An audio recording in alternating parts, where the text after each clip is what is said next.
Students, तो आज हम लोग फिजिक्स के कुछ टॉपिक्स को कवर करेंगे। पहला टॉपिक है मास एनर्जी रिलेशन, दूसरा टॉपिक है मास डिफेक्ट, तीसरा टॉपिक है बाइंडिंग एनर्जी और चौथा टॉपिक है बाइंडिंग एनर्जी पर न्यूक्लियॉन। तो सबसे पहला टॉपिक जो है मास एनर्जी रिलेशन, इसके बारे में पढ़ेंगे। ये बेसिक है बाकी सब टॉपिक को पढ़ने के लिए। तो ये सबसे ज़्यादा पॉपुलर फार्मूला है जो कि फ़िज़िक्स में है, जो कि हर स्टूडेंट को पता होता है। ये जो फार्मूला है E=mc², जो कि आइंस्टीन के द्वारा दिया गया था। ये एक्चुअली में एनर्जी और मास में एक रिलेशनशिप है जो एनर्जी और मास को रिलेट करता है। आइंस्टीन का ये कहना था, according to Einstein, mass is another form of energy. Einstein का ये कहना था कि मास जो है वो एनर्जी का ही दूसरा फॉर्म है। मीन्स मास को हम लोग एनर्जी में कन्वर्ट कर सकते हैं और एनर्जी को हम लोग मास में कन्वर्ट कर सकते हैं। और तो हम क्या करेंगे कि हम 1 AMU के इक्विवेलेंट कितना एनर्जी होता है, अगर 1 AMU जो मास है उसके इक्विवेलेंट कितना, उसके बराबर कितना एनर्जी होता है, सबसे पहले इसको कैलकुलेट करेंगे। तो इसी फॉर्मूला में जब हम लोग E=mc² को पुट करेंगे तो m है यहाँ पे वो है 1 AMU, और 1 AMU का वैल्यू आपको पता ही है कितना होता है, 1.6 × 10⁻⁻27 होता है kg। और इसमें क्या करेंगे c², 9 × 10⁻16 से गुना करेंगे और इसको ये जब इसको मल्टीप्लाई करेंगे तो ये एनर्जी जूल में आएगा, और जो जूल से इलेक्ट्रॉन वोल्ट में कन्वर्ट करने के लिए इसको 1.6 × 10⁻19 से इसको डिवाइड कर देंगे। तो हमारा ये रिजल्ट आएगा जो कि 1 AMU के इक्विवेलेंट कितना एनर्जी होता है, वो यहाँ पे आएगा 931.5 मेगा इलेक्ट्रॉन वोल्ट। मीन्स अगर 1 AMU या फिर 1 U जो अमाउंट ऑफ सब्सटेंस है, इसको अगर हम लोग उतना मास को अगर एनर्जी में कन्वर्ट कर देंगे तो कितना एनर्जी रिलीज़ होगा, वो रिलीज़ होगा 931.5 मेगा इलेक्ट्रॉन वोल्ट। किसके अकॉर्डिंग? आइंस्टीन के अकॉर्डिंग। ठीक है, अब हम लोग पढ़ेंगे मास डिफेक्ट क्या होता है। तो मास डिफेक्ट एक्चुअली में क्या होता है, mass of A nucleus is always less than the mass of a constant nucleon.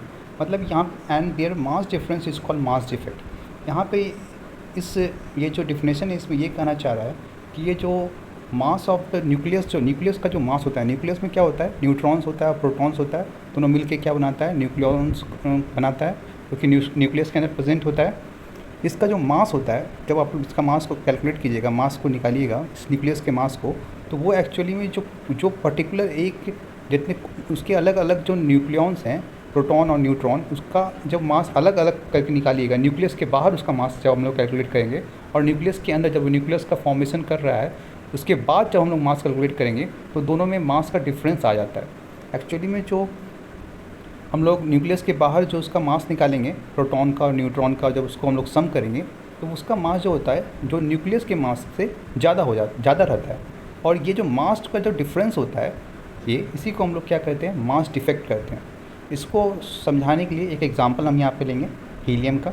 यहाँ पे एक क्वेश्चन दिया हुआ है कि मास ऑफ हीलियम न्यूक्लियस जो कि दिया हुआ है 4.0013 U, find the mass defect. हम लोग को क्या मास डिफेक्ट निकालना है हीलियम का, और यहाँ पे हीलियम के न्यूक्लियस का मास दिया हुआ है 4.0013 U। तो ये एक्चुअली में क्या है, हीलियम के जो न्यूक्लियस है उसका मास दिया हुआ है। अब हम लोग क्या करेंगे, इसके कॉन्स्टिट्यूएंट पार्टिकल्स जो है, जितने इसमें नंबर ऑफ़ प्रोटॉन हैं या फिर नंबर ऑफ़ न्यूट्रॉन है, दोनों का जो कॉन्स्टिट्यूएंट पार्टिकल का जो मास है उसको निकालेंगे, और उसके बाद इसको हम लोग कैलकुलेट करेंगे।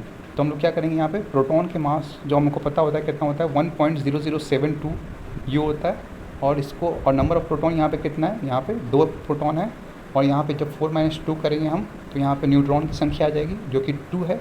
तो 2 × 1.0086 जो कि मास ऑफ एक न्यूट्रॉन का मास होता है AMU में। इसको जब हम लोग मल्टीप्लाई करेंगे 2 से, इसको भी 2 से मल्टीप्लाई करेंगे प्रोटॉन को और न्यूट्रॉन को, तो यहाँ पे हमें मिल जाएगा। और जब हम लोग इसको इस दोनों को ऐड कर लेंगे तो 4.0318 U आएगा। और इसको हम लोग जब ये जो क्वेश्चन में जो मास दिया हुआ है 4.0013, ये जो न्यूक्लियस का मास है, इससे जब हम लोग इसको सब्सट्रैक्ट करेंगे तो हमें यहाँ पे मास डिफेक्ट मिलेगा जो कि है 0.03058 U। और इसी को हम लोग राउंड ऑफ करके लिख सकते हैं, मास डिफेक्ट कितना है 0.03 U। मास डिफेक्ट कितना है 0.03 U। तो यही एक्चुअली में होता है mass defect. Mass defect actually में होता है जो डिफरेंस होता है जब न्यूक्लियस का जो फॉर्मेशन होता है, तो वो एक्चुअली में क्या होता है, न्यूट्रॉन और प्रोटॉन के असेंबल से होता है, मिलने से होता है। बट इस असेंबली के दौरान कुछ जो होता है मास वो एक्चुअली में एनर्जी में कन्वर्ट हो जाता है, और यही जो मास, कुछ मास जो एनर्जी में कन्वर्ट हो जाता है, इसी की वजह से मास कम हो जाता है, और यही मास जो कम होता है इसी को हम लोग कहते हैं मास डिफेक्ट, और इसका वैल्यू हीलियम के केस में होता है 0.03 U। अब हम लोग पढ़ेंगे न्यूक्लियर बाइंडिंग एनर्जी। एक्चुअली में न्यूक्लियर बाइंडिंग एनर्जी क्या होता है? Minimum energy given to nucleus so that it splits into constant nucleus.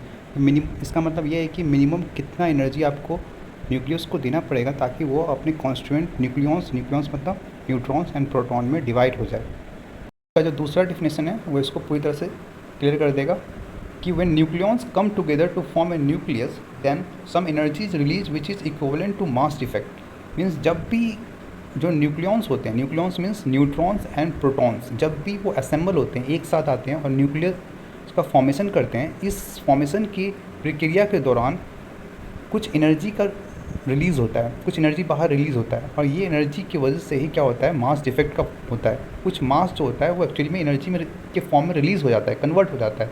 इसी की वजह से न्यूक्लियस में क्या हो जाता है, मास डिफेक्ट हो जाता है। और इस मास डिफेक्ट को हम लोग कैलकुलेट कैसे करते हैं? इसको कैलकुलेट करने के लिए ये फॉर्मूला होता है जो कि आइंस्टीन के द्वारा दिया गया था, E=mc²। यहाँ पे m की जगह पे यहाँ पे हम लोग डेल्टा m ले लेते हैं, जो मास डिफेक्ट है, जो दोनों के बीच में मास का जो डिफेक्ट है, जो कांस्टेंट पार्टिकल्स के मास के बीच में और उसके न्यूक्लियस के बीच में जो अंतर है मास में, इसी को हम लोग डेल्टा m से डिनोट करते हैं। और इसको जब हम लोग c² से मल्टीप्लाई करते हैं तो हमें क्या मिलता है, बाइंडिंग एनर्जी मिल जाता है। यही एनर्जी है जो हमें देना पड़ेगा उसको, अगर हमको उसको किसी भी न्यूक्लियस को अगर हमें ब्रेक करना है, तो अगर हम किसी भी न्यूक्लियस को ब्रेक करना है तो इतना एनर्जी हमें प्रोवाइड करना पड़ेगा उस न्यूक्लियस में को, तभी वो अपने कांस्टेंट पार्टिकल्स में ब्रेक हो जाएगा। क्योंकि उतना एनर्जी ही लॉस हुआ है जब कांस्टेंट पार्टिकल मिल करके उस न्यूक्लियस का उसने फॉर्मेशन हुआ, उस पर उतना एनर्जी रिलीज हुआ, तो उतना एनर्जी हमें वापस से उससे देना पड़ेगा, तभी वो क्या होगा, ब्रेक होगा। तो इसी को हम लोग क्या बोलते हैं, बाइंडिंग एनर्जी कहते हैं। इसको भी हम लोग एक एग्जाम्पल से समझ सकते हैं। यहाँ पे क्वेश्चन में कह रहा है find binding energy of helium nucleus. हमने पहले ही निकाल रखा है डेल्टा एम ऑफ हीलियम हमने पहले ही निकाल रखा है, जो कि होता है 0.03 U। डेल्टा एम क्या होता है, मास डिफेक्ट होता है, जो कि हीलियम का आता है 0.03 U। और हमने ये भी निकाल रखा है कि 1 U के इक्विवेलेंट कितना एनर्जी होता है। 1 U के इक्विवेलेंट होता है 931 मेगा इलेक्ट्रॉन वोल्ट एनर्जी, 931.5 होता है।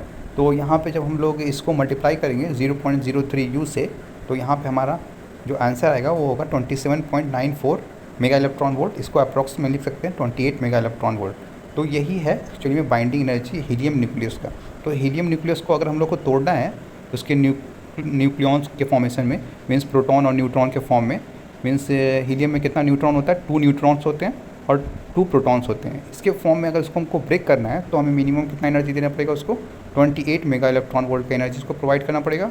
और यही एक्चुअली में क्या होता है, बाइंडिंग एनर्जी होता है। और इतना ही एनर्जी जो है लॉस हुआ है जब न्यूक्लियॉन्स जो है मिल करके जब उसका हीलियम के न्यूक्लियस का फॉर्मेशन किया, तो इतना ही 28 मेगा इलेक्ट्रॉन वोल्ट का एनर्जी का लॉस हुआ।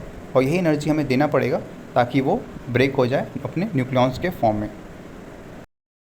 अब हम लोग पढ़ेंगे जो एक केस का लास्ट टॉपिक है, बाइंडिंग एनर्जी पर न्यूक्लियॉन। मतलब कि हर न्यूक्लियॉन का अपना अपना कितना बाइंडिंग एनर्जी है वो हम लोग यहाँ पे कैलकुलेट करेंगे। इसको कैलकुलेट करने का एक ही तरीका है कि जितना भी नंबर ऑफ़ न्यूक्लियॉन्स है, तो नंबर ऑफ़ न्यूक्लियॉन्स जो होता है वो मास नंबर के बराबर होता है, उससे क्या करना है, बाइंडिंग एनर्जी को जस्ट डिवाइड कर देना है।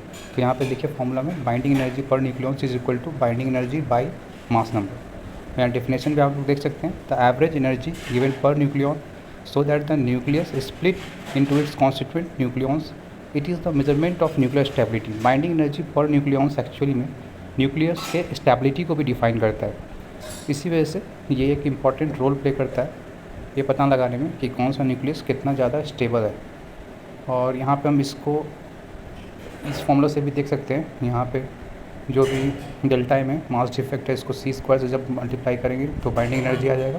और फिर बाइंडिंग एनर्जी को हम लोग क्या करेंगे, मास नंबर से डिवाइड कर देंगे तो बाइंडिंग एनर्जी पर न्यूक्लियॉन्स आ जाएगा। एग्जांपल के तौर पे यहाँ पे हीलियम के केस में देखेंगे तो हीलियम के केस में हम लोगों ने बाइंडिंग एनर्जी निकाला था जो कि 28 आया था। और हीलियम के मास नंबर तो आपको पता ही है कि हीलियम का मास नंबर 4 होता है, मतलब नंबर ऑफ़ न्यूक्लियॉन्स जो कि हीलियम में कितना होता है, 4 होता है। जब इसको हम लोग डिवाइड करेंगे तो यहाँ आ जाएगा 7 मेगा इलेक्ट्रॉन वोल्ट। तो बस यही है। अब एक क्वेश्चन इस पर करेंगे हम लोग इस टॉपिक पे, ताकि ये बाइंडिंग एनर्जी पर न्यूक्लियन का कॉन्सेप्ट बिल्कुल क्लियर हो जाए। यहाँ पे क्वेश्चन में एक यहाँ पे लिखा हुआ है बाइंडिंग एनर्जी पर न्यूक्लियंस ऑफ न्यूट्रॉन का दे रखा है जो कि है 1.1 मेगा इलेक्ट्रॉन वोल्ट, और बाइंडिंग एनर्जी पर न्यूक्लियंस हीलियम का दे रखा है 7 मेगा इलेक्ट्रॉन वोल्ट, और कह रहा है कि दो neutron fuse to form helium, दो न्यूट्रॉन फ्यूज़ करके आपस में मिल करके फ्यूज़न रिएक्शन से हीलियम का फॉर्मेशन कर रहा है, और यहाँ पे Q value of reaction calculate करना है, मतलब इस रिएक्शन के दौरान में कितना एनर्जी रिलीज होगा ये कैलकुलेट करना है। तो क्यू वैल्यू निकालने का फॉर्मूला होता है कि binding energy final minus binding energy initial. तो सबसे पहले हम लोग बाइंडिंग एनर्जी फाइनल निकालेंगे। बाइंडिंग एनर्जी पर न्यूक्लियन यहाँ पे हीलियम का दे रखा है जो कि है 7 मेगा इलेक्ट्रॉन वोल्ट, और टोटल जो हीलियम का मास नंबर है वो यहाँ पे पता है हमें 4 है, और जब हम इसको इस पर मल्टीप्लाई करेंगे 7 इंटू 4, यहाँ से 7 लेंगे, 7 इंटू 4 इसको 28 मेगा इलेक्ट्रॉन वोल्ट ये आ गया। अब हम लोग न्यूट्रॉन के केस में देखेंगे। न्यूट्रॉन के केस में जो बाइंडिंग एनर्जी पर न्यूक्लियन है वो 1.1 मेगा इलेक्ट्रॉन वोल्ट है, और नंबर ऑफ न्यूक्लियन जो है वो न्यूट्रॉन के केस में 2 है, तो यहाँ पे इसको मल्टीप्लाई कर देंगे तो 2.2 आ जाएगा, और क्योंकि यहाँ पे 2 न्यूट्रॉन है इसलिए 2.2 प्लस 2.2 इज इक्वल टू 4.4, और यहाँ पे 28 में से 4.4 को माइनस करेंगे तो यहाँ पे आ जाएगा 23.6 मेगा इलेक्ट्रॉन वोल्ट। इससे क्या हुआ, जो क्यू वैल्यू है इस रिएक्शन का हम लोगों ने कैलकुलेट कर लिया। बस ये फॉर्मूला आपको याद रखना है, binding energy per nucleon is equal to होता है binding energy by mass number या फिर नंबर ऑफ न्यूक्लियंस।